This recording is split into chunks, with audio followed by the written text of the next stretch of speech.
దేవుని వాక్యాన్ని ఆలోచించుదాం. మీ అందరికీ కూడా మరొకసారి ప్రభువైన యేసుక్రీస్తు యొక్క ప్రశస్తమైన నామంలో వందనాలు తెలియజేస్తున్నాను. దేవుని వాక్యాన్ని ఆలోచించుదాం. ఆ వైపు కొద్దిగా వెనక్కి లాగేసేది, అది ఇలా లాగితే స్పీకర్ పడిపోతుంది. ఇంకొక వైపు వెనక్కి లాగించిన సరిపోతుంది. ఓకే. దానియేలు గ్రంథం 6వ అధ్యాయం, దానియేలు గ్రంథం 6వ అధ్యాయం 27వ వచనాన్ని మనం చదువుకుందాం. దానియేలు గ్రంథం. ఆయన విడిపించువాడును రక్షించువాడునై ఉండి పరమందును భూమి మీదను సూచక క్రియలను ఆశ్చర్య కార్యములను చేయువాడు. ఆయనే సింహముల నోట నుండి ఈ దానియేలును రక్షించెను అని వ్రాయించెను. చిన్న ప్రార్థన చేసుకుందాం. మహాపరుషుడుగా, మహోన్నతుడా, సర్వాధికారి, నీ నామానికి స్తోత్రం చెల్లిస్తున్నాను. ఈ సమయంలో యొక్క వాక్యాన్ని వినబోచుండగా మాతో మీరు మాట్లాడండి. వాక్యం మీది ప్రభా, మేము మీ వారు అయా. వినగల చెవి, గ్రహించే హృదయము మాకు దయచేయమని వేడుకుంటున్నాం అయా. మరొకసారి చదవబడిన వచనాన్ని మా యొక్క వినికిల్లో ఫలింపచేయండి. మీరే మాతో మాట్లాడమని యేసుక్రీస్తు నామములో ఈ ప్రార్థన అడిగి వేడుకుంటున్నాము పరమ తండ్రి, ఆమేన్. చదువుకున్న భాగంలో ఒక వ్యక్తి మనకు కనబడుతున్నాడు. ఈ వ్యక్తి దానియేలు అనే పేరు కలిగిన వ్యక్తి. ఇందుకే దానియేలు ఎవరు? చాలాసార్లు ఈ వాక్య భాగాన్ని మనం విన్నాం. మరొకసారి దానియేలు గురించి కొన్ని పాఠాలు మనం నేర్చుకుందాం. దానియేలు యూదా దేశపు వ్యక్తి. యూదా లేదా యెరూషలేము యొక్క కాపురస్తుడు. అయితే తన యొక్క తల్లిదండ్రులను ఇద్దరిని కూడా చిన్నప్పుడే తన యొక్క కళ్ళ ముందే చంపేశారు. అతన్నే కాదు, తనతో పాటు చాలా మందిని చంపేశారు. ఇశ్రాయేల్ ప్రజల మీదకి గొప్ప ఉపద్రవం వచ్చింది. బబులోను అనే రాజు, బబులోను అనే ఒక కంట్రీ, ఒక దేశం యొక్క రాజు వచ్చి యూదా వారందరినీ కూడా చంపేసి, చాలా మందిని చంపేసి, అందులో కొంతమందిని చెర తీసుకెళ్ళిపోయాడంటే వారిని పట్టుకుని తన దేశానికి ఉపయోగించుకోవడానికి తీసుకెళ్ళిపోయాడు. అందులో 4 వ్యక్తులు మనకు కనబడతారు. చాలా మంది ఉన్నారు కానీ 4 వ్యక్తులు మనకు కనబడతారు. ఎవరు ఆలోచిస్తే దానియేలు, హనన్య, మిషాయేలు, అజర్య. ఈ పేరు మనకు తెలియదు కానీ దానియేలు, షడ్రకు, మేషకు, అబేద్నెగో. నేను ఆ మాట అనగానే వెనకాల మాట చెప్పేస్తాను నిజంగా. కానీ ఆ పేర్లు నిజానికి యూదా పేర్లు కాదు, అవి బబులోను పేర్లు. వాటిని తీసుకెళ్ళిన తర్వాత వాటి పేర్లు మార్చేస్తారు. దానియేలు పేరేమో బెల్తెషాజర్, హనన్య పేరేమో షడ్రకు. మిగతా ఇద్దరు పేర్లు కూడా మార్చేస్తారు. షడ్రకు, మేషకు, అబేద్నెగో అని మార్చేస్తారు. అవి యాక్చువల్గా యూదా పేర్లు కాదు, యెరూషలేము యొక్క పేర్లు కాదు. అది ఎవరి పేరు అని ఆలోచిస్తే బబులోను దేశం యొక్క పేరు. వారి పేరు మార్చేశారు, వారి ఫుడ్ కూడా మార్చేశారు, వారిని నపుంసకులుగా చేశారు. నపుంసకులు అంటే ఎవరంటే అటు ఆడ కాదు, మాట కాదు. దానియేలు కూడా అదే. దానియేలు చాలాసేపు మనం ఆలోచిస్తుంటే దానియేలు మనలాగా అనుకుంటాం కానీ కాదు. దానియేలు ఒక నపుంసకుడు. ఈ యొక్క నపుంసకులందరికీ ఒక అధిపతి ఉంటాడు. ఆ అధిపతికి రాజుగారు ఏం చెప్పారు తెలుసా? చదువు ఒకసారి. దానియేలు గ్రంథం 1వ అధ్యాయము 8వ వచనం చదువుకుందాం. దానియేలు గ్రంథం 1వ అధ్యాయము 8వ వచనం చూడండి. రాజు భుజించు భోజనమును పానము చేయు ద్రాక్షరసమును పుచ్చుకొని తన్ను అపవిత్రపరచుకొనకూడదని దానియేలు ఉద్దేశించి తాను అపవిత్రుడు కాకుండానట్లు వాటిని పుచ్చుకొనకుండా సెలవిమ్మని ఎవరిని వేడుకున్నాడంట? నపుంసకుల అధిపతిని వేడుకున్నాడు. ఎందుకు అతన్ని వేడుకున్నాడు? ఇంకో వ్యక్తిని వేడుకోవచ్చు కదా అంటే వీరి మీదకి అధికారి ఎవరంటే ఇతనే, నపుంసకుల అధిపతి. సో నపుంసకులందరికీ అధిపతి. సైనాధికారి అంటే సైనికులందరికీ అధికారి. అలాగా నపుంసకుల అధిపతికి వెళ్ళి దగ్గరికి వెళ్ళి అడుగుతున్నాడయ్యా, మా ఫుడ్ ఇది వద్దు మాకు, ఎందుకంటే రాజు భుజించే భోజనం పెట్టమన్నాడు. రాజు భుజించే భోజనం చాలా శ్రేష్టమైనది, మాంసంతో కూడిన ఆహారం. ద్రాక్షరసమే, నీళ్ళు తాగరు. ఇంకా ఇప్పుడు ఈ బిర్యానీ తింటే ఏం తాగుతారు? కోకోకోలా కానీ ఎలా తాగుతారో అలాగా వీళ్ళు ఖచ్చితంగా ఏదైనా మాంసం తింటే ఖచ్చితంగా ద్రాక్షరసం తాగేవారు. అలా ఉంటారు ఈ రాజు గారి యొక్క భోజనం. అలాంటి శ్రేష్టమైన భోజనం పెడతారంటే దానియేలు అన్నాడు, అయ్యా ఈ భోజనం మాకు వద్దు, ఎందుకు అంటే మమ్మును మేము అపవిత్రపరుచుకుంటామేమో అని ఉద్దేశించాడు. సో మొట్టమొదటి పాయింట్ తెలుసా, దేవుడు దానియేలుని సింహాల నుండి రక్షించడానికి గల కారణం ఏంటి తెలుసా, దానియేలు యొక్క భయభక్తులు.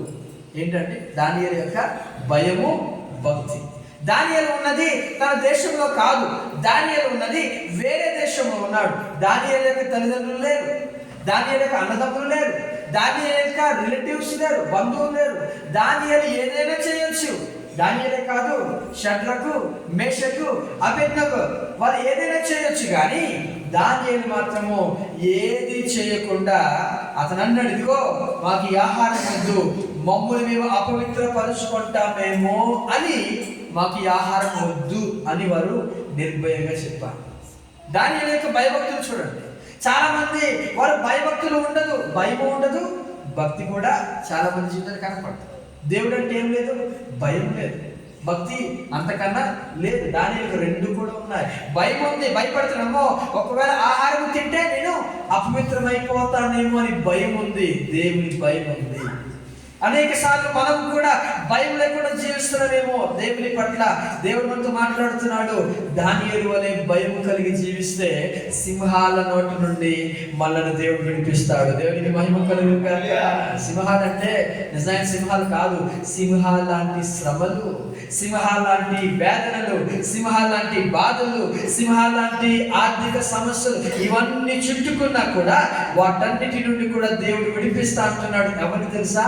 అందరినీ కాదు, ఎవరైతే తన యందు భయభక్తులు నిలుపుతారో, ఎవరైతే తన యందు భయభక్తులు నిలుపుతారో వారి పట్ల దేవుడు చేసిన కార్యము తెలుసా, వారిని దేవుడు విడుదల చేస్తాడు. కానీ భయభక్తులు చాలాసార్లు మనము ఫెయిల్ అయిపోతూ ఉన్నాం. దానియేలు ఫెయిల్ అవ్వలేదు. తల్లిదండ్రులు లేరు, బంధువులు లేరు, అన్నదమ్ములు లేరు, తన పాస్టర్ గారు లేరు, ఎవరూ లేరు. చివరికి బైబిల్ ఉన్న దగ్గర లేదు, అన్ని కూడా కాల్ చేశారు. అలా ఒంటరికి వచ్చారు. కానీ బైబిల్ ఎక్కడుందో తెలుసా? తన యొక్క హృదయంలో బైబిల్ నాటుకుపోయింది. దేవుడికి స్తోత్రం చేయాలి. బైబిల్లో హృదయంలో తీయగలరు ఎవరైనా? నెమ్మది వచ్చి ఓ దానియేలు నీ హృదయంలో బైబిల్ తీస్తారు అంటే అవుతుందా? అంటే అంత నాటుకుపోయింది. మన బిడ్డలకి నేర్పించాల్సిందే. దేవుని యొక్క వాక్యము వారి యొక్క హృదయంలో చొచ్చుకుపోనట్లుగా మనం నేర్పించాలి. అందులో నుండి వారు తొలగిపోరని దేవుని యొక్క వాక్యమే తెలియజేస్తుంది. బాలుడు నడవవలసిన త్రోవను వారికి నేర్పము, వాడు పెద్దవాడగినప్పుడు దాని నుండి తొలగిపోడు. దేని నుండి తొలగిపోడు? త్రోవ నుండి తొలగిపోడు. దాని తొలగిపోలేదు. ఏ ఆహారం తినాలో, ఏ ఆహారం తినకూడదో తన తల్లిదండ్రులు నేర్పించారు. ఇప్పుడు రాజు భుజించే భోజనంలో ఎన్నో వెరైటీస్ ఉన్నాయి, రకరకాల జంతువులతో కూడిన ఆహారం కనబడుతుంది. దానియేలు అంటాడు, ఇది నేను ముట్టుకోను. ఏ అంటే అపవిత్రమైపోతానేమో, నా ఆలోచన అపవిత్రమైపోతాయి, నా శరీరం అపవిత్రమైపోతుంది. నా శరీరం అపవిత్రమైతే ఏది అపవిత్రమైపోతుంది తెలుసా? నా ఆత్మ కూడా అపవిత్రమైపోతుంది. చదవండి ఒకసారి 2వ కొరింథీ పత్రిక 7వ అధ్యాయం 1వ వచనం చూడండి ఒకసారి.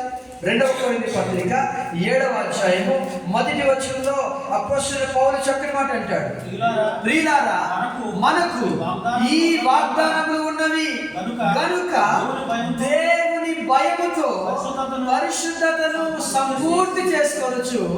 చూడండి ఈ మాట, శరీరమునకును ఆత్మకును కలిగిన సమస్త కల్మషము నుండి మనలను పవిత్రులుగా చేసుకుందాము. దేనికి ముందు అపవిత్రత కలుగుతుంది? శరీరానికి, తర్వాత ఆత్మ. ముందు ఆత్మ కాదు. ఇప్పుడు సినిమాలో చూడకూడని దృశ్యం చూసామనుకో, ఫస్ట్ అపవిత్రత దేనికి వస్తుంది? కళ్ళకి కదా. కళ్ళ నుండి అలాగ నల్లగా ఎక్కడికి వెళ్తుంది? లోపల హృదయంలోకి వెళ్తుంది. హృదయం ఎక్కడికి వెళ్తుంది? మన ఆత్మకు అంటుకుంటుంది. అందుకే శరీరాన్ని ఏం చేయాలి తెలుసా? అది జాగ్రత్తగా కాపాడుకోవాలి. యవనస్తులు ముఖ్యంగా, యవనస్తులు దేన్ని బట్టి తమ నడతను జాగ్రత్తగా చూసుకుంటారంట? దేవుని యొక్క వాక్యమును జాగ్రత్తగా చూసుకుంటే చేతనే కదా. దీన్ని ఎలా చూసుకోవాలి తెలుసా? జాగ్రత్తగా చూసుకోవాలి. కానీ దీన్ని పెట్టే ప్లేసే భయంకరంగా ఉంటుంది. ఇలా విసిరేస్తారు కొంతమంది. ఇంటికి వెళ్ళగానే అయిపోయిందిరా బాబు, ఈ వారం యొక్క పని అయిపోయింది, ఆరాధన అయిపోయింది, ఇంకా దీని అవసరం మనకు లేదు అని పడేస్తారు. మళ్ళీ నెక్స్ట్ వీక్ వచ్చేసరికి దాన్ని ఇలా దులిపి, అంటే జాగ్రత్త అనేది లేదు.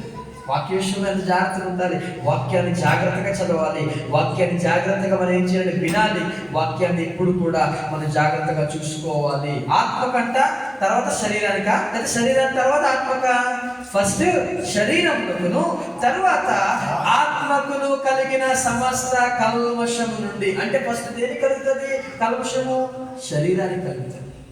అందుకే తిన్నప్పుడు, ఇప్పుడు తింటాడు, ధాన్యం తింటాడు, తిన్న తర్వాత ఫస్ట్ దేనికి ఎఫెక్ట్ అవుతుంది? ఆత్మక?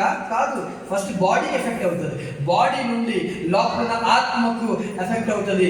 దేవుడితో మాట్లాడలేడు, దేవుడితో సహవాసం చేయలేడు. ఆ సహవాసం ఏమవుతుందంటే కట్ అయిపోతుంది.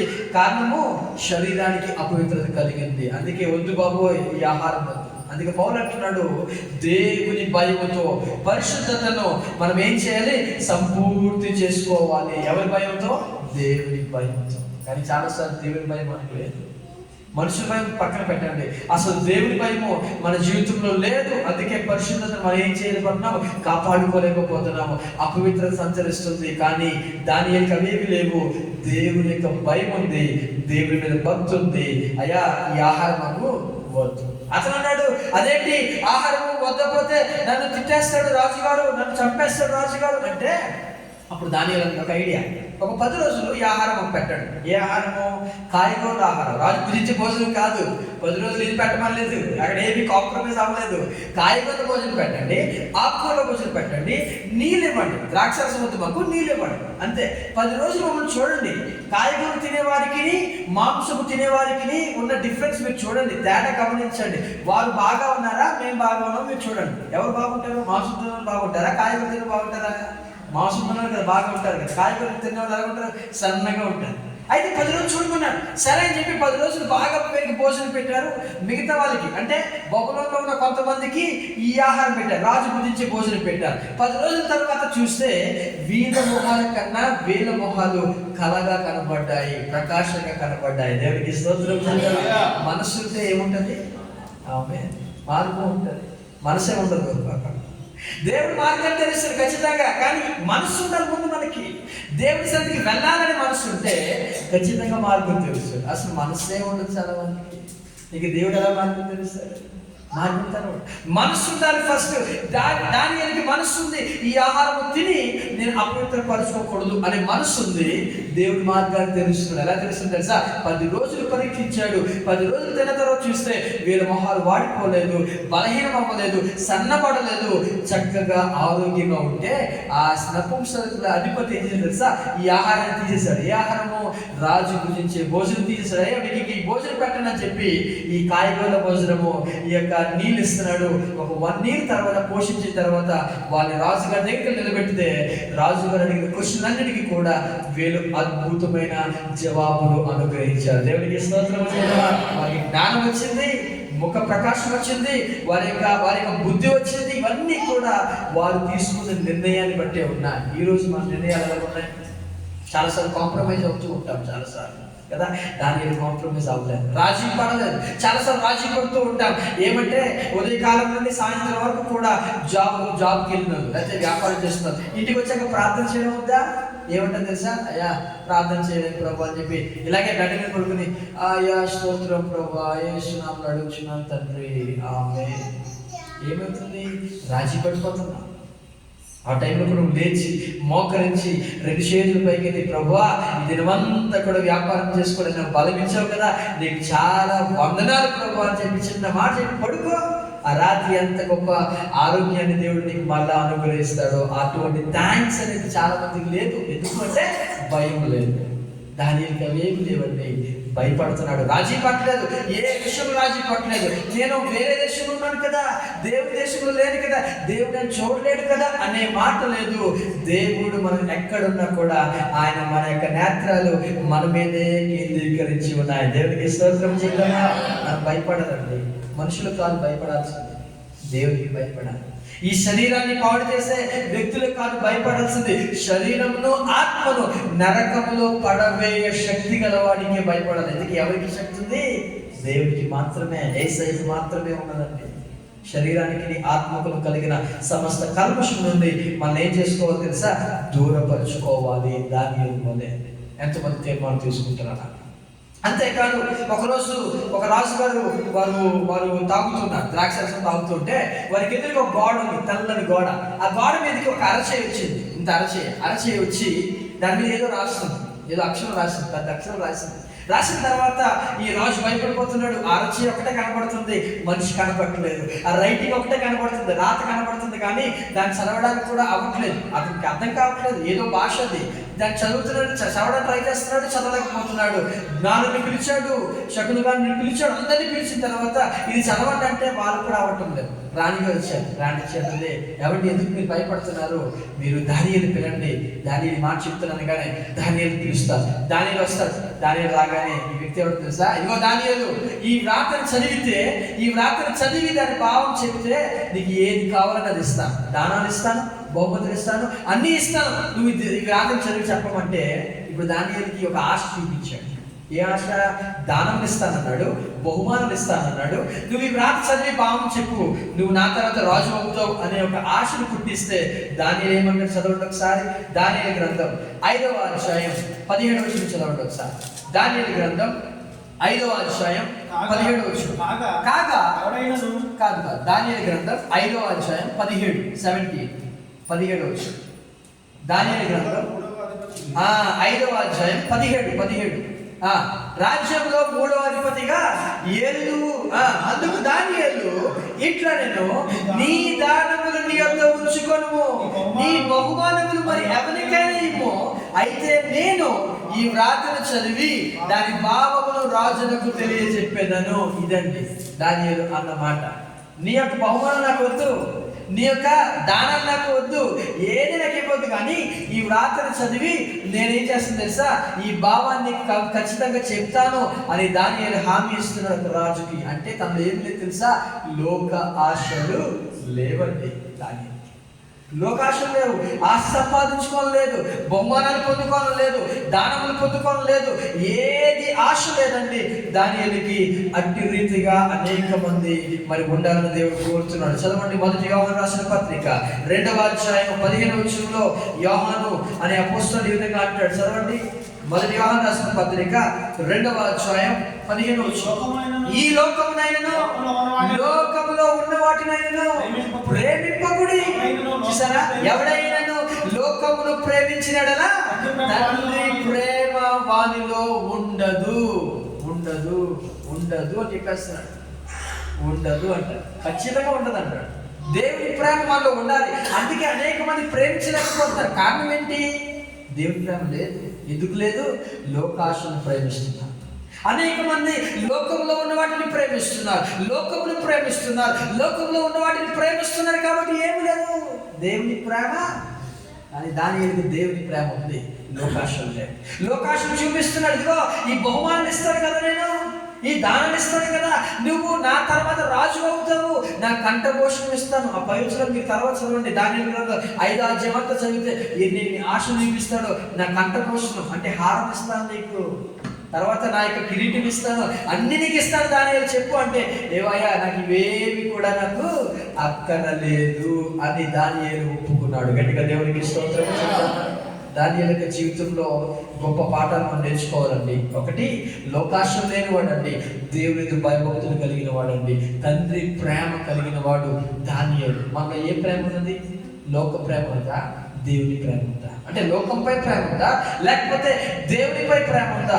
దేవుని ప్రేమ ఉంటే ఖచ్చితంగా దేవుని ప్రేమ నీలో ఉంటుంది. తనను ప్రేమించడానికి అనేక మందికి లేదు, కానీ దానియేలుకు మాత్రము దేవుని యొక్క ప్రేమను కలిగి ఉన్నాడు. లోకాశం లేనివాడు దానియేలు. మన జీవితంలో కూడా ఆ విధంగా ఉండగలుగుతున్నావా? భక్తి భయభక్తులు మనకి ధైర్యం పుట్టిస్తారు. యోబు గ్రంథంలో మాట రాయబడి చదవండి ఒకసారి. యోబు గ్రంథం 4వ అధ్యాయం 6వ వచనం చదవండి ఒకసారి. యోబు గ్రంథం 4వ అధ్యాయం 6వ వచనం. యోబు గ్రంథం 4వ అధ్యాయం. నీ భక్తి నీకు ధైర్యం పుట్టింపదా? నీ యథార్థ ప్రవర్తన నీ నిరీక్షణకు ఆధారము కాదా? చూసారా, నీ భక్తి నీకు ఏం పుట్టించదా? ధైర్యం పుట్టించదా? దేవుని అడగడానికి ధైర్యం ఏం కావాలి? మన యొక్క భక్తి కావాలి. దేవుని అడగడానికి, ప్రభువా నాకు ఈ కార్యం చేయి ప్రభు అని నీవు ఖచ్చితంగా ఎప్పుడు అడగాలో తెలుసా? నీవు దేవుని యందు భయభక్తులు నిలిపినప్పుడు ఖచ్చితంగా అడిగితే ఆయన ఏమంటాడు తెలుసా? ఆయన ప్రత్యుత్తరం ఇస్తాడని ఇందాక మనం విన్నాం కదా. ఎలుగెత్తిన యెహోవాకు మొరపెట్టగా ఎవరు మొరపెడతారు? భక్తి కలిగిన వారు మొరపెడతారు. భక్తి లేని వారు మొరపెట్టరు. భక్తిహీనులు మొరపెట్టరు. అసలు భక్తిహీనులు దేవుని సన్నిధికి రావడానికి ఇష్టపడరంట. ఆ మాట కూడా నేను చూపిస్తాను. భక్తిహీనులంట దేవుని యొక్క సన్నిధికి. చదవండి ఒకసారి ఆ మాట. కీర్తన గ్రంథం, యోబు గ్రంథంలోనే 13వ అధ్యాయం. యోబు గ్రంథం 13వ అధ్యాయం 16 వచనం చూడండి. యోబు గ్రంథం 13:16. ఇది నాకు రక్షణార్థమైనదగును. చూడండి, భక్తిహీనుడు ఆయన సన్నిధికి తెగింపడు. రావడానికి ఇష్టం ఉండదు. చాలా మంది దేవుని సన్నిధికి వెళ్దామంటే ఏమంటారు తెలుసా? నువ్వు వెళ్ళు, నేను రానంట. ఎందుకు రారు? ఈ మాట అనలేము. కానీ ఆ వ్యక్తి భక్తిహీనుడు. ఎవరన్నా వ్యక్తి? నేనంటలేదు ఈ మాట, నన్ను దిగోకండి, నేను కాదు ఎవరి మాట. ఎవరన్నారు? దేవునికి వాక్యం తెలియజేస్తుంది. భక్తిహీనుడు దేవుని సన్నిధికి తెగింపడు. ఎవరైనా రాను అంటే మీరేం విచారపడద్దు, భయపడద్దు, అతని గురించి ప్రార్థన చేయండి చాలు. ఎందుకు? అతనికి భక్తి లేదు, భక్తిహీనుడైపోయాడు. మరొక మాట ఉంటుంది, కీర్తన గ్రంథం 18:21 చదవండి ఒకసారి. కీర్తన గ్రంథం 18:21. కీర్తన గ్రంథం 18:21. భక్తిహీనుడినై నేను నా దేవుని విడిచిన వాడను కాను అంటే అర్థం ఏంటి? భక్తిహీనులు ఎవరిని విడిచిపెడతారు? దేవుని విడిచిపెట్టేస్తారు. దేవుని సన్నిధికి ఎవరు? దేవుని విడిచిపెట్టేస్తారు. అసలు భక్తిహీనుల యొక్క మరి జీవితమే చాలా వరస్ట్గా ఉంటది. అయితే దానియేలు భక్తిహీనతగా లేడు, భక్తి కలిగిన వాడుగా, భయభక్తులు కలిగిన వాడుగా దేవుడి సన్నిధిలో కనబడ్డాడండి. దేవుడికి స్తోత్రం చేద్దామా? అందుకే దేవుడు సింహాల యొక్క నోటి నుండి దేవుడు దానియేలుని విడిపించాడు. ఈరోజు నిన్ను విడిపించాలని ఆశపడుతున్నావా? భక్తిగా జీవించాలి, భయం కలిగి జీవించాలి. దేవుని మీద భయం, మనుషుల భయం కాదు. చాలా మంది నేను చూసాను, సిగరెట్ కాలుస్తూ ఉంటాడు. పాస్టర్ గారు కానీ ఎవరైనా దగ్గరికి వచ్చేసరికి ఆ సిగరెట్ ఏం చేస్తాడు? ఇలా పక్కన పెడతాడు. అంటే పాస్టర్ గారు చూడకుండా పక్కన పెడతాడు. మరి దేవుడు చూడలేదా? ఆ భయం ఉంటే ఏం చేస్తాడు? అసలు సిగరెట్ ముట్టుకుంటాడా? సినిమా చూస్తాడు. సినిమా చూస్తూ సడన్గా పాస్టర్ గారు చూసేసరికి ఆ సినిమాని ఇలాగా క్లోజ్ చేస్తారు. ఇప్పుడు పాస్టర్ గారు చూస్తున్నారని ఆ సినిమాని ఏం చేశాడు? క్లోజ్ చేశారు. కానీ యాక్చువల్లీ ఎవరు చూస్తున్నారు? ఆటోమేటిక్గా దేవుడే. ఆ భయం లేదు చాలా మందికి. దానియేలు మాత్రం దేవుడి భయం కలిగిన దానియేలు మనం చూస్తున్నాం. అందుకే దేవుడు అతన్ని విడిపించాడు. కష్టకాలంలో దానియేలుకి దేవుడు తోడై ఉన్నాడు. రెండవది, దానియేలుకి ఎందుకు దేవుడు సహాయం చేశాడు అని ఆలోచిస్తే, దానియేలు ధిక్కరించాడు. దేని ధిక్కరించాడు? చదవండి. దానియేలు గ్రంథం 6వ అధ్యాయం. దానియేలు గ్రంథం 6వ అధ్యాయం 10వ వచనం చదువుకుందాం. దానియేలు గ్రంథం 6వ అధ్యాయం 10వ వచనం. ఇట్టి శాసనము సంతకము చేయబడినని దానియేలు తెలుసుకొన్నను అతడు తన ఇంటికి వెళ్ళి యథాప్రకారముగా అనుదినము 3 మోకాలు తన ఇంటి పైగది కిటికీలు యెరూషలేము తట్టునకు తెరవబడి ఉండగా తన దేవునికి ప్రార్థన చేయించు ఆయన స్తుతించుచు వచ్చాను. చాలండి, ఒకసారి ఆలోచిద్దాం. ఇట్టి శాసనము అనే మాట మనకు కనబడుతుంది. శాసనం అంటే ఒక విధి. రాజు గారు ఒక విధి ఏర్పాటు చేశారు. రాజు గారు ఒక శాసనం ఏర్పాటు చేశారు. ఆ రాజు గారి పేరు దర్యావేషు. ఏం పేరండి? దర్యావేషు. ఈ దర్యావేషు దర్యావేషు అనే రాజు దానియేలుకి చాలా క్లోజ్ అండి. బాగానండి మాట. దానియేలు ఫ్రెండ్. ఈ దర్యావేషు 120 మంది అధిపతులు ఏర్పాటు చేశారు. ఎంతమంది అండి? 120 మంది అధిపతులు. ఈ 120 మంది పైన 3 ఏర్పాటు చేశాడు. జనాలందరికీ 120 మంది అధిపతులు ఏర్పాటు చేశాడు. అంటే జనాలందరూ కూడా ఎక్కడికి వెళ్ళాలి? ఫస్ట్ 120 మంది అధిపతుల దగ్గరికి వెళ్ళాలి. ఈ 120 మంది అధిపతులు లెక్క కప్ చెప్పాలి, 3 కప్ చెప్పాలి. ఆ 3లో ఒక వ్యక్తి ఎవరంటే దానియేలు. మీకు అర్థమైంది? ఇప్పుడు దానియేలు తర్వాత 2 ఉన్నారు, 3 ఉన్నారు. దానియేలుతో పాటు 2 ఉన్నారు. వాళ్ళ కిందన 120 మంది అధిపతులు ఉన్నారు. వాళ్ళ కింద ప్రజలు ఉన్నారు. ఈ ప్రజల మీద 120 మంది అధిపతులు, 120 మంది మీద 3 అధిపతులు, 3 మీద రాజు గారు ఉన్నారు. ఇది వారి యొక్క లెక్క. అయితే ఈ 120 మంది కన్నా ఈ 3లో 2 కన్నా దానియేలు అంటే రాజు గారికి చాలా ఇష్టం. ఎందుకంటే దానియేలు ఏ తప్పు చేయట్లేదు. నమ్మకంగా ఉన్నాడు, చాలా నమ్మకంగా. అందుకే రాజుకి చాలా ఇష్టమైంది ఒక స్నేహితుడు అయిపోయాడు. రోజు కూడా ఇద్దరు కూడా మాట్లాడుకుంటూ ఉంటారు, ఇద్దరు కూడా రాజ్య విషయాలు మాట్లాడుకుంటారు, ఆత్మీయ విషయాలు మాట్లాడుకుంటారు, ఇద్దరు కూడా అలా సహవాసం చేస్తున్నారు. అయితే ఇది నచ్చలే. ఎవరికి నచ్చలేదు? 120 మందికి నచ్చలేదు. ఈ ఇద్దరికి నచ్చలేదు. ముగ్గురు అని చెప్పానా, దానితో పాటు ఇద్దరున్నారు కదా, వాళ్ళకి నచ్చలేదు. అంటే ఎంతమంది? 120 మంది ప్లస్ ఇద్దరు, 122 మందికి నచ్చలేదు. వారు ప్లాన్ వేస్తారు, అందరూ కూడా కూడారు. గమనించాడు, ఇందాక చెప్పాను కదా, 10,000 మంది దండెత్తి నా మీదకి వచ్చినా నేను భయపడిన మాట ఇందాక మనం చదువుకున్నాం కదా. ఇక్కడ 122 మంది ఒకవైపు ఉన్నారు, దానియేలు ఒక్కడే ఒకవైపు ఉన్నాడు. ఎంత భయం వేస్తుంది అక్కడ. 122 మంది ఒకవైపు ఉన్నారు, దానియేలు ఒకవైపు ఉన్నాడు. ఇప్పుడు 122 మంది ఏం చేశారు తెలుసా? దానియేలు లేని టైంలో రాజుగారి దగ్గరికి వెళ్ళారు. రాజా, నువ్వే మాకు దేవుడివి, నువ్వే మాకు మంచోడివి అని రాజుగారు పొగడం ప్రారంభించాడు. రాజుగారు చాలా హ్యాపీ అయిపోయారు. ఎవరిని పొగిడితే ఎలా ఉంటుంది? నువ్వు నువ్వు బాగా చెప్తున్నావు అంటే ఎలా ఉంటుంది? తప్పిపోతారు కదా. ఈ రాజుగారు కూడా తప్పిపోయిపోయారు. ఓకే బాగుంది, ఏంటి మీకు ఏ కోరిక అంటే, ఏం లేదు రాజుగారు, 30 రోజుల వరకు మీరే మాకు దేవుడు. అవునా, సరే మరి 30 రోజులు మీకే మొరపెట్టాలి, మీకే ప్రార్థన చేయాలి, ఇక ఏ దేవుడికి ప్రార్థన చేయకూడదు అంటే ఈ రాజుగారికి మరి ఆ కళ్ళు మూయబడ్డాయి. దాని గురించి ఆలోచించలేదు. సరే ఓకే, ఏ డాక్యుమెంట్స్ తీసుకుని నేను సంతకం పెడతాను అందరికి చెప్పేయండి అనగానే డాక్యుమెంట్స్ తీసుకొచ్చారు. డాక్యుమెంట్స్ సంతకం పెట్టారు. బాగా గమనించండి, శాసనము ఒక్కసారి సంతకం పెడితే ఎవ్వడు దాన్ని చేంజ్ చేయలేడు. ఈవెన్ రాజుగారు కూడా చేంజ్ చేయలేరు. మీకు అర్థమైంది మాట. ఒక్కసారి కనుక రాజు ఈ బబులోను యొక్క ముద్రను వేస్తే ఒక డాక్యుమెంట్ మీద, దాన్ని క్యాన్సిల్ చేయడం ఎవరి తరం కాదు, దేవుడు మాత్రమే చేయాలి. అంత భయంకరమైన శాస్త్రం. అయితే రాజు సంతకం పెట్టేశాడు. ఎన్ని రోజులు? 30 రోజులు ఏ దేవుడిని పూజించడానికి వీలేదు, ఒక్క రాజుగారిని మాత్రమే మొక్కాలి. ఇది రూల్. వెంటనే తాకీదు వచ్చేసింది, శాసనం వచ్చేసింది, అందరికి చాటింపు వేస్తారు.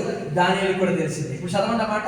ఇట్టి శాసనము సంతకము చేయబడెనని దానియేలు తెలుసుకున్నాను. చాలంటే ఇప్పుడు దానియేలు తెలిసిందా తెలియలేదా? తెలిసింది. ఇప్పుడు ఏం చేయాలి? ఇప్పుడు దానియేలు ఆ ప్లేస్లో మనం ఉంటే ఏం చేస్తాం?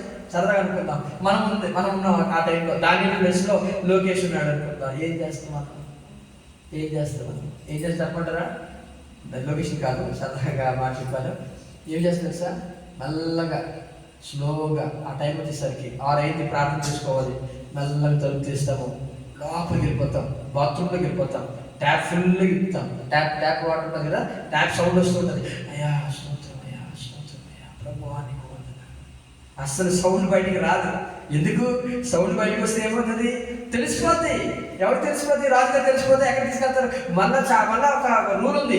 ఎవరైనా ఈ 30 రోజులు కనుక ఎవరైనా దాటిపోతే, అంటే శాసనాన్ని దగ్గరిస్తే ఖచ్చితంగా వాడు సింహాల గుహలు పడేస్తారు అని చెప్పేస్తారు. ఇప్పుడు ఏం చేయాలి? దానియేలు భయపడ్డాడు. యథా ప్రకారముగా అనే మాట చూస్తున్నాం. అంటే దానియేలు యొక్క మరి రొటీన్ లైఫ్, అంటే అలవాటు ప్రకారం ఇంటికి వెళ్ళిపోయాడు. ఆ టైం వచ్చేసింది, ఇంటికి వెళ్ళిపోయాడు. తలుపులన్నీ కూడా తీసే ఉంచాడు. తలుపులు ఏమి వేసుకోలే, తలుపులు తీశాడు, కిటికీలు తీశాడు, యెరూషలేము వైపు తెరిచాడు, మోకాలు వేసాడు. ఏమి మంచం కింద దూరేయలేదు, మంచం కింద లేదు, బాత్రూంలోకి వెళ్ళలేదు, అక్కడే మోకాలు వేసాడు. 2 చేతులు పైకెత్తాడు, దేవుని బతిమాలుకోవడం ప్రారంభించాడు. అయ్యా ఈ శాసనం వచ్చేసింది, ఏం చేయమంటాం? ప్రార్థన చేస్తున్నాడు దానియేలు. ఆ ఉపవాసం అయితే మొరపెడుతున్నాడు దానియేలు. ఇంకా చెప్పాలంటే అక్కడ మాట రాయబడేది, తన దేవుని బతిమాలుకొనుచు వచ్చాను. 3 సార్లు, ఒక్కసారి కాదు, ఎన్నిసార్లు? మనం ఏం చేస్తాం? ఒక్కసారి ప్రార్థన చేస్తాం, అయిపోయింది ప్రార్థన. 3 సార్లు అలవాటు ప్రకారము ప్రార్థన చేయడం ప్రారంభించాడు. ప్రార్థన చేస్తుంటే 12 చూడండి, 11 ఆ మనుషులు గుంపు కూడి వచ్చి దానియేలు తన దేవునికి ప్రార్థన చేయటయు ఆయన బతిమాలుకొని చూచి. చాలండి. ఇప్పుడు ఏం తెలుసా? ఈ వ్యక్తి ప్రార్థన చేస్తే అసలు ఇదంతా కూడా పెట్టింది ఎవరు? వీళ్ళే. 122 మంది కదా. దానియేలు దొరికిపోతాడని తెలుసు వాళ్ళకి. ఖచ్చితంగా దానియేలు ప్రార్థన చేస్తాడని తెలుసు. దానియేలు పట్టుకోవడానికి చాలా ప్లాన్ చేశారు ముందే, కానీ దానియేలు దొరకలేదు. 4వ చూడండి ఒకసారి. 4వ అందుకు ఆ ప్రధానులను, అధిపతులను రాజ్యపాలన విషయంలో దానియేలు మీద ఏదైనా ఒక నింద మోపవలసి ఉండి తగిన హేతు కనిపెట్టుచుండిరి గాని దానియేలు నమ్మకస్తుడై ఏ నేరమైనను ఏ తప్పైనను చేయువాడు కాడు గనుక దానియేలులో తప్పైనను లోపమైనను కనుగొనలేకపోయిరి. మీరు ఒకవేళ వ్యాపారం చేస్తున్నా, మీరు ఉద్యోగం చేస్తున్నా, మీరు ఎలా ఉండాలో తెలుసా? నమ్మకస్తులుగా ఉండాలి. దేవుడు చెప్తున్న మాట. ఎవరికి నమ్మకస్తులుగా ఉండాలి? అధికారులు. చాలా మంది ఉండరు, చాలా మంది నమ్మకంగా ఉండరు. 9 గంటలకు ఆఫీస్ అంటే 9:30కి వెళ్తారు. నమ్మకం ఉందా? ఎన్ని గంటలకు వెళ్ళాలి? 8:30కే, అయితే 8:45కి వెళ్దాం, 9 లోపే ఉండడానికి ట్రై చేయాలి. అది నమ్మకం. దానియేలు అదే చేసేవాడు. చైన్లో అందరూ వచ్చేవారు కాదు, 120 మంది ఆఫీస్కి వచ్చేవారు కాదు, కానీ దానియేలు మాత్రము ఫస్ట్ అక్కడికి వెళ్ళిపోయి కూర్చునేవాడు తన ఆఫీస్లో. ఎందుకో తెలుసా?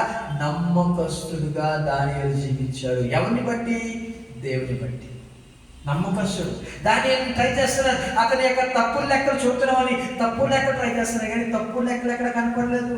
దానియేలు యొక్క విషయంలో ఎక్కడ కూడా నింద మోపడానికి లేదు అన్నంతగా దానియేలు జీవించాడు. అప్పుడు ఏమనుకున్నారో తెలుసా? చదవండి 5వ వచనం. అందుకు ఆ మనుషులు అతని దేవుని పద్ధతి విషయమందే కానీ మరి ఏ విషయమందును అతనిలో లోపము కనుగొనలేమనుకునిరి. ఇప్పుడు అర్థమైంది వాళ్ళకి. దేవుని పద్ధతులు వెళ్ళి పట్టుకుందాం. ఏ పద్ధతిలో? ప్రార్థన వద్దు, వాక్యం వద్దు, ఇది చేస్తే మీకు శిక్ష ఉంటుంది, అది చేద్దామని చెప్పి ఇప్పుడు వాళ్ళు రాజుగారి దగ్గరికి వెళ్ళి ఆ శాసనాన్ని పుట్టించారు. ఇప్పుడు దానియేలు దొరికిపోయాడా? ఎస్, దొరికిపోయాడు. దానియేలు దొరికిపోయాడు. ఇప్పుడు ఏం చేశాడు? దానియేలు ఆ శాసనాన్ని ధిక్కరించాడు. మీకు అర్థమైంది మాట? దానియేలు శాసనాన్ని ధిక్కరించాడు. ఎందుకు ధిక్కరించాడు? ఎవరి కోసము? దేవుని కోసం ధిక్కరించాడు. అధికారం ధిక్కరించలేదు, అధికారికి లోబడ్డాడు. నేనేమంటాను తెలుసా? అధికారికి లోబడ్డాడు, కానీ ఎక్కడైనా దేవునికి వ్యతిరేకంగా, సపోజ్ అనుకుందాం, ఒక స్కూల్లో టీచింగ్ చేస్తాం అనుకోండి. స్కూల్లో టీచర్స్ ఈ మధ్యలో ఈ సంక్రాంతి కానీ ఈ టైంలో వాళ్ళు ఫెస్టివల్ పెడతారు. ఫెస్టివల్ పెట్టి పండగ చేస్తారు. ఆ పండగ టైం ఏం చేస్తారు తెలుసా? స్టూడెంట్స్ అందరినీ పిలిచి ఒక విగ్రహం పెట్టి దండం పెట్టమంటారు. టీచర్స్ అందరినీ కూడా ఏం చేయమంటారు? మొక్కమంటారు. అందులో దానియేలు ఉన్నాడు అనుకోండి. ఇప్పుడు దానియేలు ఏమంటారు తెలుసా? నేను మొక్కను అంటాడు. అది మొక్కడానికి వీల్లేదు. కారణం ఏంటి తెలుసా? అది దేవునికి విరోధము. అంతవరకు కూడా జనగణన పాడతాడా? దానియేలు కూడా పాడతాడు. వందే మాత్రం పాడతాడా? దానియేలు కూడా పాడతాడు. ఫ్లాగ్కి నమస్కారం సెల్యూట్ కొడతాడా? దానియేలు కూడా కొడతాడు. అవన్నీ కూడా అధికారిలో పడ్డాడు. కానీ విగ్రహం దగ్గరికి వెళ్ళి దండం పెట్టండి అంటే దానియేలు అంటాడు నేను పెట్టను. ఎందుకు అంటే నేను దేవుడికి మాత్రమే మొక్కుతాను, దేవుడికి మాత్రమే లోపడతాను, మిగతా వాటికి లోపడను అని ధిక్కరించినట్టుగా మనం చూస్తున్నాం. మనము కూడా ధిక్కరించాలంటే ఎవరైనా తీసుకొచ్చి ప్రసాదాలు తీసుకొచ్చి ఏమనాలి? వద్దమ్మా, సున్నితంగా ధిక్కరించి అడుగుతామా, నేను తిన్నామా? ఇవి దేవుడికి, మా దేవుడికి ఇష్టం. ఇది సున్నితంగా ధిక్కరించాలి. దాన్ని అదే చేశాడు, ధిక్కరించాడు. ఇంటి శాస్త్రము 10వ వచనం చదువుతున్నాను. ఇంటి శాస్త్రము సంతకము చేయబడినని దానియేలు తెలుసుకున్నా కూడా తన ఇంటికి వెళ్ళాడు. యథాప్రకారంగా మోకాలు ఉన్నాడు, ప్రార్థన చేస్తూ ఉన్నాడు. దేవునికి మహిమ కలుగును గాక. హల్లెలూయా. ఇప్పుడు ఏమైంది తెలుసా? 3వ పాయింట్కి వెళ్ళిపోదాం. ఫస్ట్ పాయింట్ ఏం నేర్చుకున్నాం? దానియేలు యొక్క భయభక్తులు నేర్చుకున్నాం. దానియేలు యొక్క లోకాశం లేనివాడు నేర్చుకున్నాం. రెండోది ఏం నేర్చుకున్నాం? దానియేలు మరి ధిక్కరించాడు. దేని ధిక్కరించాడు? దేవుని కొరకై పాపాన్ని ధిక్కరించాడు. దేని ధిక్కరించాలి? దేని ధిక్కరించాలి? అధికారం కాదు, పాపాన్ని ధిక్కరించాలి, అన్యాయాన్ని ధిక్కరించాలి. మనకి దేవుడికి న్యాయాన్ని ఇచ్చాడు, ఆ న్యాయమే చేయాలి. అసలు దానియేలు పేరే దేవుడు నా న్యాయాధిపతి. అందుకే దానియేలు దేన్నైనా సహిస్తాడు, కానీ అన్యాయాన్ని సహించాడు. ఎక్కడైతే అన్యాయం ఉంటుందో దానియేలు ధిక్కరించేది దానియేలుగా మనం చూస్తూ ఉన్నాం. మాట్లాడతాడు దానియేలు, అక్కడ వద్దు అంటాడు. దానియేలు యథా ప్రకారం ఇంటికి వెళ్ళిపోయాడు, ప్రార్థన చేయడం ప్రారంభించాడు. ఈ విషయం తెలుసుకున్న ఆ 122 మంది కూడా వాళ్ళు వచ్చేసారు. వాళ్ళు చూశారు. వెంటనే ఏమని తెలుసా? రాజుగారి దగ్గరికి వెళ్ళిపోయారు. రాజా పిలిచారు. ఏంటి అంటే, మనం అనుకున్నాం కదా శాసనము, అవునవును 30 రోజులకు నన్నే మొక్కాలి, మరి దానియేలు ఏంటయ్యా తన దేవుని మొక్కుతున్నాడు అనే మాట అనగానే గుండెలో రాయపడిపోయింది. అమ్మమ్మ, ఇది సంగతి, దానియేలు కోసమా ఇలా ఎంత ప్లాన్ చేసింది అని రాజు చాలా చాలా చాలా బాధపడిపోయాడు. ఎందుకో తెలుసా? రాజు గారికి దానియేలు అంటే చాలా ఇష్టం. అందువల్ల ఆలోచించలేదు. ఇప్పుడు స్టార్ట్ అయింది తనకు బాధ. అయ్యయ్యో దాన్ని ఎలాగైనా కాపాడని చెప్పి మార్నింగ్ నుండి సాయంకాలం వరకు కూడా ట్రై చేశాడంట. సూర్యోదయం నుండి సూర్యాస్తమయం వరకు దానిని ఎలాగైనా కాపాడడానికి ట్రై చేశారు. వాళ్ళు అన్నారు, అయ్యా మీకు తెలుసా శాసనం ఎవరు కూడా మార్చలేరు. ఒక్కసారి కనుక సంతకం పెడితే, చదవండి మాట ఒకసారి 12 వచ్చి చదవండి. ఇప్పుడు 12 రాజు సముఖమునకు వచ్చి శాసన విషయమును బట్టి రాజా 30 దినముల వరకు నీకు తప్ప మరి ఏ దేవునికైనను మానవునికైనను ఎవడనో ప్రార్థన చేయకూడదు. ఎవడైనా చేసినడలా వాడు సింహముల గుహలో పడద్రోయబడి నీవు ఆజ్ఞయలేదా అని మనవి చేయగా రాజు అడుగుతున్నాడు, అవును మాదీయుల యొక్కయు పారసీకుల యొక్కయు పద్ధతి ప్రకారము ఆ సంగతి స్థిరము, ఎవరును దాన్ని రద్దుపరచజారను. నేను రద్దుపరచలేదు. ఒక్కసారి సంతకం పెడితే, మోడీ గారు సంతకం పెట్టారు ఏమని, ఈ 500 నోట్లను అప్పుడు 1000 నోట్లు ఏమైనప్పుడు అన్ని మారిపోవాలని చెప్పి సంతకం పెట్టారు కదా. ఇప్పుడు ఎవరైనా మార్చగలిగారా? దాన్ని ఎవరు కూడా మార్చలేరు. ఒక్కసారి సంతకం పెట్టిన తర్వాత దాన్ని ఎవరు కూడా మార్చడానికి లేదు. ఇప్పటికి మనకి పాత నోట్లు అయిపోయాయి, ఇక్కడ కొత్త నోట్లు వచ్చాయి. మోడీ గారి యొక్క సైన్ ఎంత పవర్ఫుల్లో, ఈ బబులోని యొక్క రాజు యొక్క సైన్ అంతకన్నా పవర్ఫుల్. ఎవడు మార్చున్నాడు? ఏ నరుడు కూడా ఆ యొక్క సంగతిని లేకపోతే ఆ యొక్క పద్ధతిని మార్చలేరు.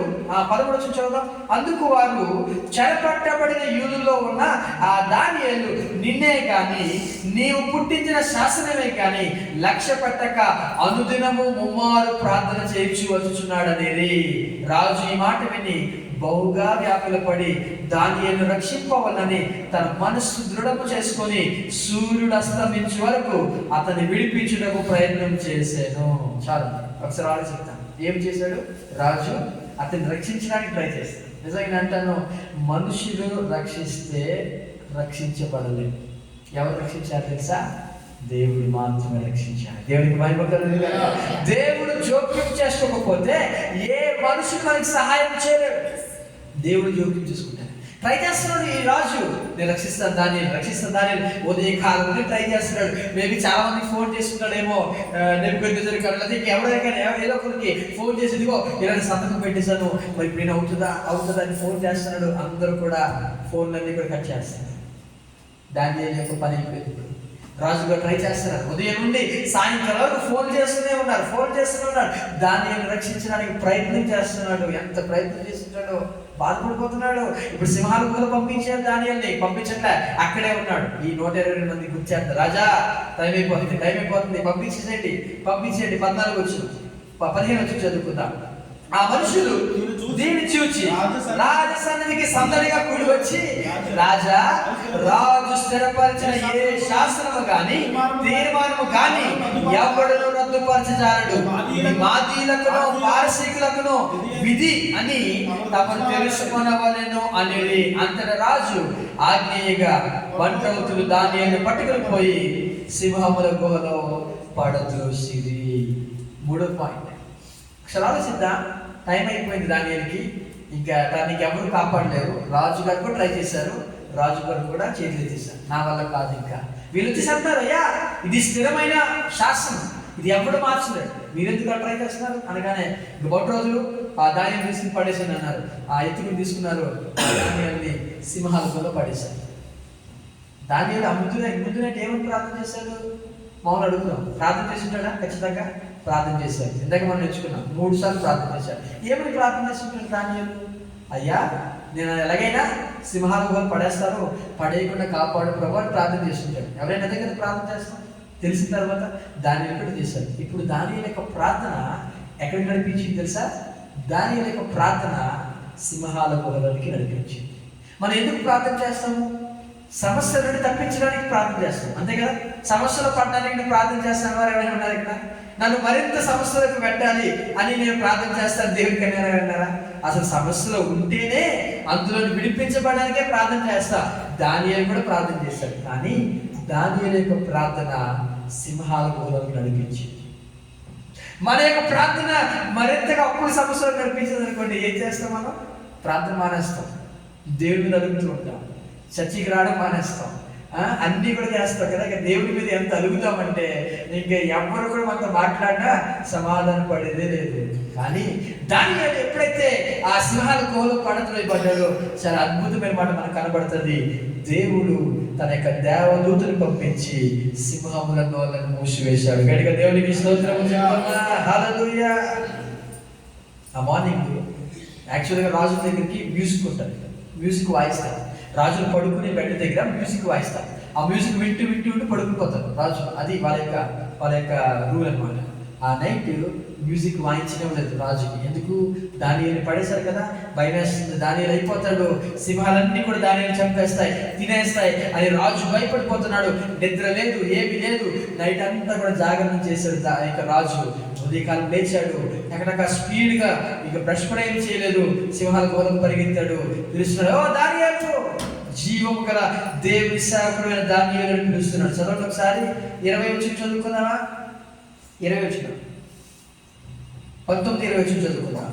తెల్లవారుజామున రాజు వేగిరిన లేచి సింహముల గుహ దగ్గరకు త్వరపడిపోయాను. 20 వచ్చిన అతడు గృహ దగ్గరకు రాగానే దుఃఖ స్వరముతో దానియేలును పిలిచి, ఏమని పిలుస్తున్నాడు చూడండి, జీవము గల దేవుని సేవకుడైన దానియేలు, నిత్యము నీవు సేవించున్న నీ దేవుడిని రక్షించగలిగిన నేను రక్షించాడు దేవుడు.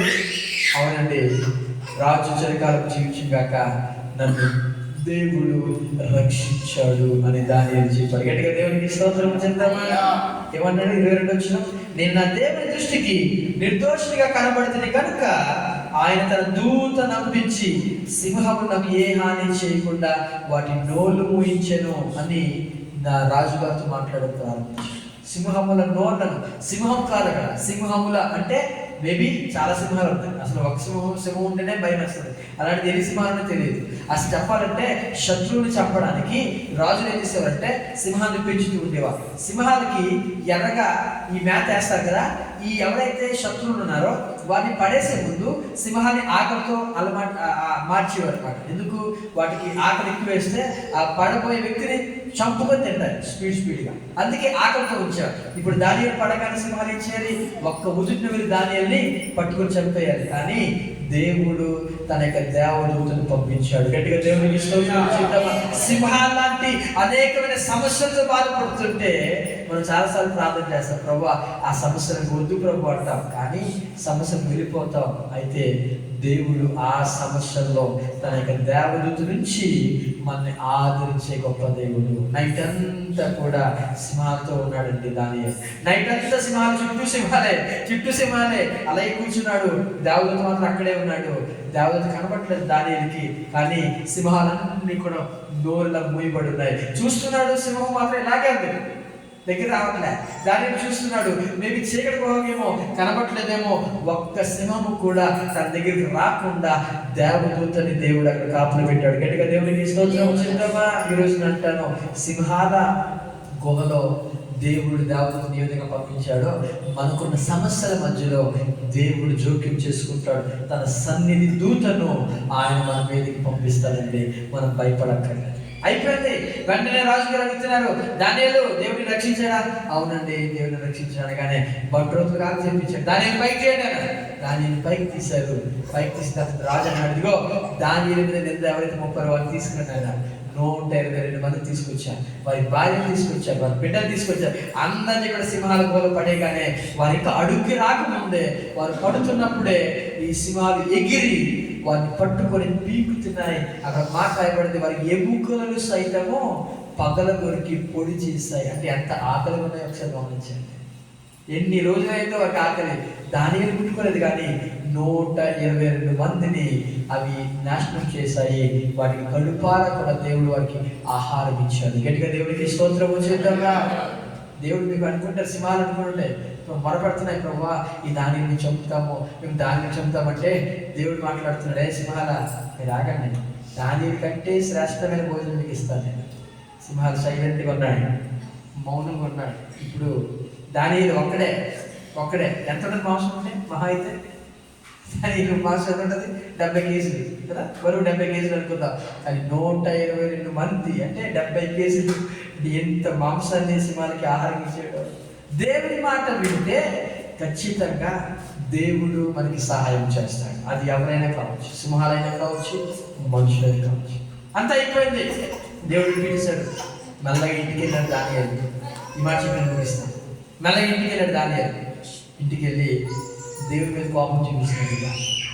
దేవా నన్ను రక్షించలేదు కదా. సింహాల పూలకి ఎందుకు పడేస్తాను? నా గుండె అంతా కూడా బరువెక్కిపోయింది. ఆ సింహం యొక్క చూడగానే నాకు చాలా భయం వేసింది. దేవుడితో మాట్లాడడం ప్రారంభించాడు. నన్ను రక్షించాడు, నువ్వు సింహాల పూలకి ఎందుకు నడిపించావు, నన్ను ఎందుకు అనుమతించావు అంటే దేవుడు మాట్లాడుతున్నాడు. ఈ మాట జాగ్రత్తగా ఆలకించండి. దానియేలు, నువ్వు బయట ఉండడం కన్నా సింహాల పూలలో ఉండడం మంచిదని.